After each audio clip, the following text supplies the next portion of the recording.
শুরু করেন।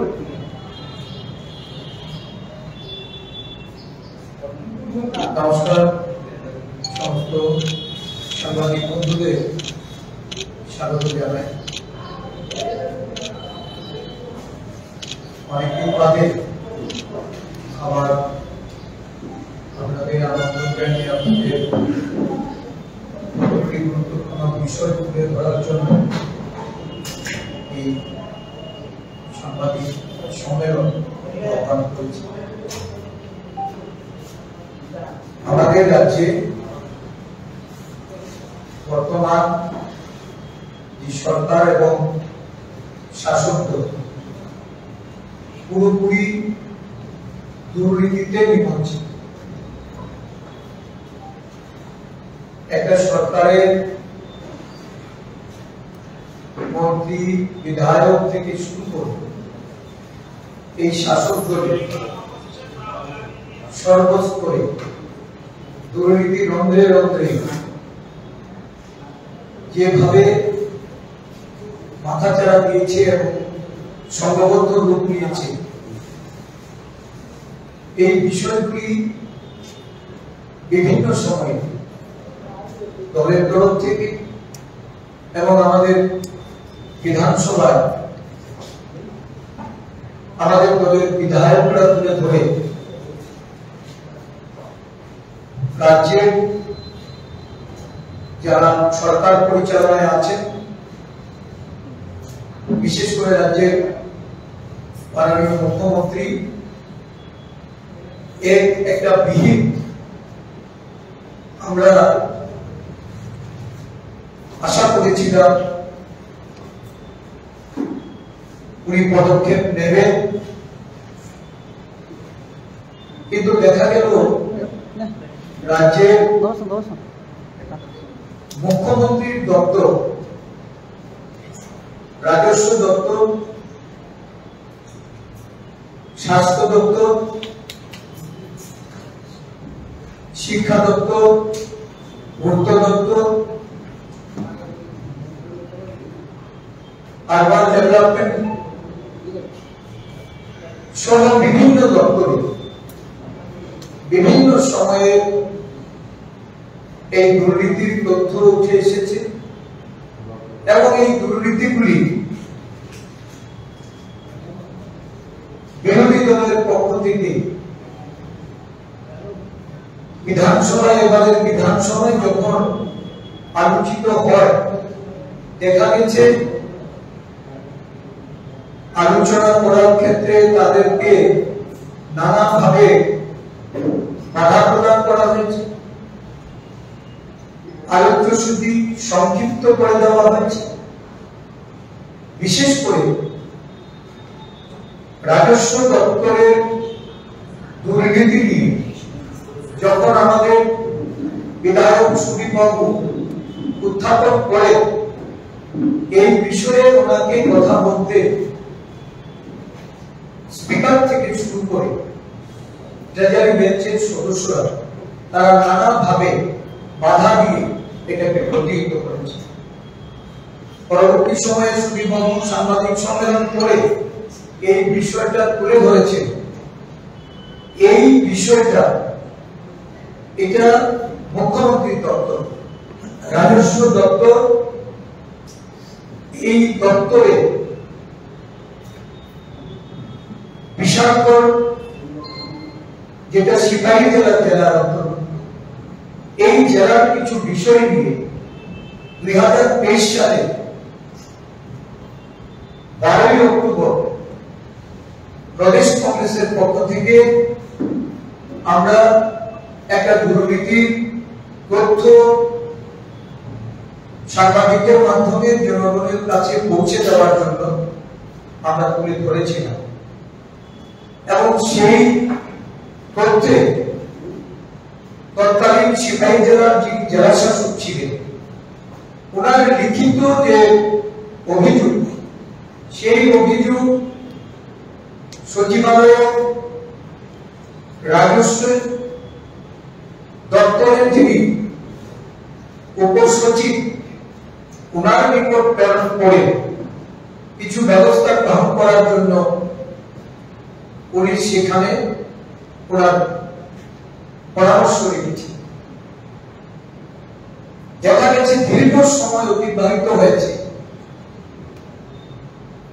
এই সিপাহীজলার ঘটনাটা এটা ছিল একটা জমি কেলেঙ্কারি, জমি হস্তান্তরে এবং নাম পরিবর্তন করে একের জমি অন্যের নামে সেটাকে বন্টন করা একটা বড় ধরনের সেখানে দুর্নীতি, এবং এই দুর্নীতির বিভিন্ন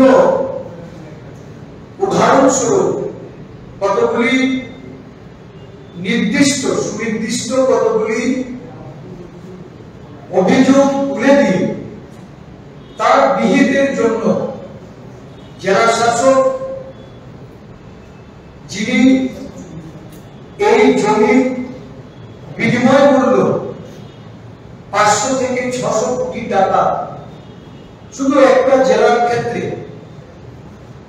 উনি নির্ধারণ করে এই অভিযোগটি উনি রাজস্ব মন্ত্রকে পাঠিয়েছিলেন, এবং সেখানে খতিয়ান নাম্বার উল্লেখ করে এটা তৎকালীন জেলা শাসক বিশাল কুমার উনি এফআইআর দায়ের করে কিছু আধিকারিকের বিরুদ্ধে ব্যবস্থা গ্রহণের জন্য উনি জানিয়েছিলেন। মুখ্যমন্ত্রীর দপ্তর, রাজস্ব দপ্তর, মুখ্যমন্ত্রীর দপ্তর কোন পদক্ষেপ গ্রহণ করেননি। শুধু তাই নয়, এই ধরনের ঘটনা সার্বজনীন মহকুমা আমাদের সদর এই জেলার আমাদের রাজ্যের সবকটি জেলার মাননীয় বিধায়ক বিধানসভায় বলার চেষ্টা করেছেন। এটা ন্যূনতম 10,000 কোটি টাকা একটা দুর্নীতি এখানে ঘটেছে। সঠিক অঙ্ক নিরূপণ করলে এটা আরো বেশি হতে পারে। এত বড় দুর্নীতির ঘটনা যা বিধানসভা থেকে শুরু করে তার দপ্তরে, মুখ্যমন্ত্রীর দপ্তরে এটা চাপা দেওয়ার একটা প্রচেষ্টা। আমরা জানতে চাই মাননীয় মুখ্যমন্ত্রী এই বিষয়টা নিয়ে কেন এত সময় বিলম্বিত হওয়ার পরেও কোন উপযুক্ত পদক্ষেপ গ্রহণ করেননি? কেন মাননীয় মুখ্যমন্ত্রী যারা এর সঙ্গে জড়িত তাদের বিরুদ্ধে ব্যবস্থা গ্রহণ না করে কোন কোন ক্ষেত্রে পদোন্নতি দিয়ে বা জেলা শাসক যিনি এই ঘটনা বিস্তৃতভাবে মুখ্যমন্ত্রীর দপ্তরকে অবহিত করলেন তাকে সেখান থেকে তড়িঘড়ি বদলি করে সরিয়ে দিয়ে এই বিষয়টাকে চেপে দেওয়ার চেষ্টা করেছেন, এটা মুখ্যমন্ত্রীকে বলতে হবে। আমরা জানতে চাই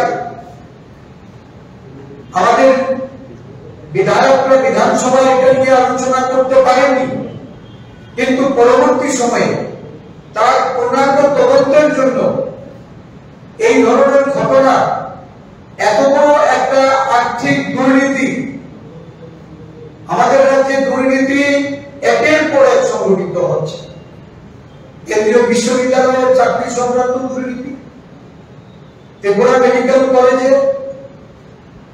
আর্থিক লেনদেনের মাধ্যমে পরীক্ষায় পাশ করে দেওয়ার দুর্নীতি, পূর্ত দপ্তর, জল জীবন মিশন, রাজ্যের বিভিন্ন জায়গায় এই মিশন মোডে কাজে একটা বিরাট পরিমাণ অর্থের দুর্নীতি হয়েছে। আমাদের কাছে স্পেসিফিক কিছু ধর্মনগর, পানিসাগর, বিভিন্ন ব্লকে দুর্নীতির তথ্য উঠে এসেছে। আপনারাও বিভিন্ন জায়গায় এই তথ্য সংগ্রহ করে আপনারা এই প্রচার আপনারা করেছেন, বিভিন্ন মাধ্যমে এটা উঠেছে। আমরা জানতে চাই এই ধরনের দুর্নীতি যখন একের পর এক সংঘটিত হচ্ছে, এত বড় একটা দুর্নীতি ঘটার সত্ত্বেও আমাদের রাজ্যে হাইকোর্ট আছে, ভারতবর্ষের বিভিন্ন রাজ্যে আমরা দেখছি এই ধরনের কেলেঙ্কারিতে হাইকোর্ট সমগ্র সেখানে মামলা রেজিস্টার করতে পারে, তারা রাজ্য সরকারকে নির্দেশ প্রদান করতে পারে তদন্তের জন্য। এই ক্ষেত্রে সেটা করা হয়নি। এই রাজ্যে লোকায়ত্ত আছে, একটা সাদা হাতি পুষা হচ্ছে, কিন্তু এই লোকায়ত্তের মাধ্যমে এই দুর্নীতির কোন ধরনের তদন্ত হয়নি বা তদন্ত করার জন্য কোন পদক্ষেপ নেওয়া হয়নি। তাই আমরা আজকে মুখ্যমন্ত্রীর প্রতি আমাদের দাবি, অবিলম্বে এত বড় জমি ঘোটালা, একটা ল্যান্ডস্কেপ আমরা দেখেছি বিভিন্ন রাজ্যে রাজ্যে এই ধরনের ল্যান্ডস্কেপই হোক বা অন্য কোন দপ্তরের দুর্নীতিতে সিবিআই সেখানে হস্তক্ষেপ করে। সেখানকার রাজ্য সরকার তাদের স্বচ্ছতা বজায় রাখতে, যিনি স্বচ্ছতার কথায় বলেন, যিনি দুর্নীতির বিরুদ্ধে জিরো টলারেন্সের কথা বলেন, যিনি সুশাসনের কথা বলেন, আজকে আমরা জানতে চাইব এই ঘটনা যখন বিরোধী দলের পক্ষ থেকে আমরা তুলে ধরলাম, বিধানসভায় আমাদের বিধায়করা এটা নিয়ে আলোচনা করতে চেয়ে বাধাপ্রাপ্ত হয়ে তারা সাংবাদিক সম্মেলন করে সেটা তুলে ধরেছেন। কোথায় কেন আজকে রাজস্ব দপ্তরের মাননীয় মন্ত্রী, রাজ্যের মুখ্যমন্ত্রী কোন পদক্ষেপ গ্রহণ করলেন?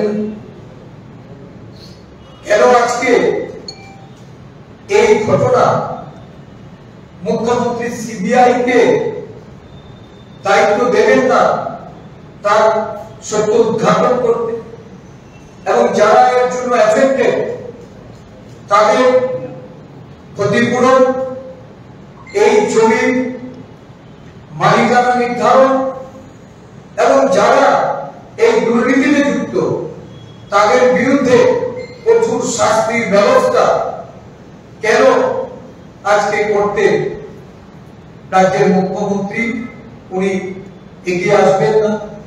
আমরা মনে করি আজকে অনেক দিন হয়েছে, কোন ধরনের পদক্ষেপ আমরা দেখছি না। আমরা দলের পক্ষ থেকে মাননীয় মুখ্যমন্ত্রীর উদ্দেশ্যে বলতে চাই, এই রাজ্যে দুর্নীতির সাগরে একটা সরকার ভাসছে। দুর্নীতিগ্রস্ত সরকারের বিরুদ্ধে আমরা বিরোধী দল হিসাবে চুপ করে বসে থাকতে পারি না। মুখ্যমন্ত্রীকে আমরা একটা নির্দিষ্ট সময়ের মধ্যে সিবিআই দ্বারা তদন্ত করানোর জন্য এক পক্ষকার আমরা সময় বেঁধে দিয়ে আমরা চাই যে উনি ওনার স্বচ্ছতা প্রমাণ করুন, ওনার সুশাসনের রাজ্যের মানুষের কাছে যে প্রতিশ্রুতি, সেই প্রতিশ্রুতি উনি রক্ষা করুন। অন্যথায় কংগ্রেস দল সিবিআই তদন্তের দাবি নিয়ে মাঠে নামবে এবং রাজ্যের এই যে বৃহৎ অংশের মানুষ দুর্নীতির কারণে রাজ্যের অর্থনীতি, রাজ্যের যে সামাজিক অবস্থা, মানুষের অর্থনৈতিক দৈন্যতা, এর থেকে পরিত্রাণ দেওয়ার জন্য সমগ্র অংশের মানুষকে সঙ্গে নিয়ে আমরা আন্দোলনে ঝাঁপিয়ে পড়ব, আন্দোলন সংগঠিত করব। আমরা 15 দিন দেখব রাজ্যের মুখ্যমন্ত্রী কি পদক্ষেপ গ্রহণ করেছে। অন্যথা এই সিবিআই এর তদন্তের দাবিতে ত্রিপুরা প্রদেশ কংগ্রেস আন্দোলন সংগঠিত করবে সারা রাজ্যে। আমাদের এটাই মূল বক্তব্য ছিল।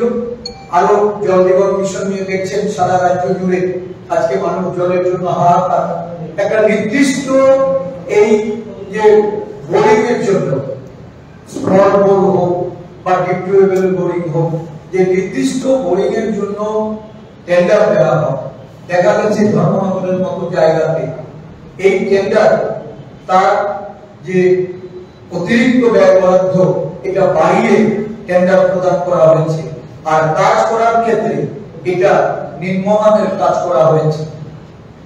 টেন্ডার প্রদত্ত যে কাজের কথা ছিল সেটা করা হয়নি।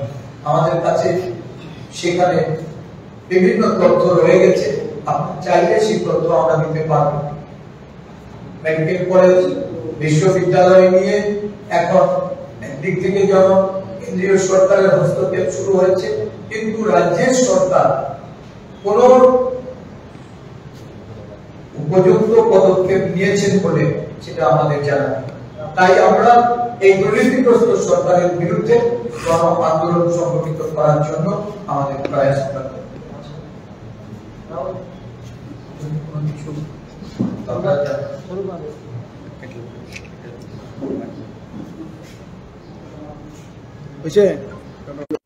আন্দোলনটা কবে থেকে হইব?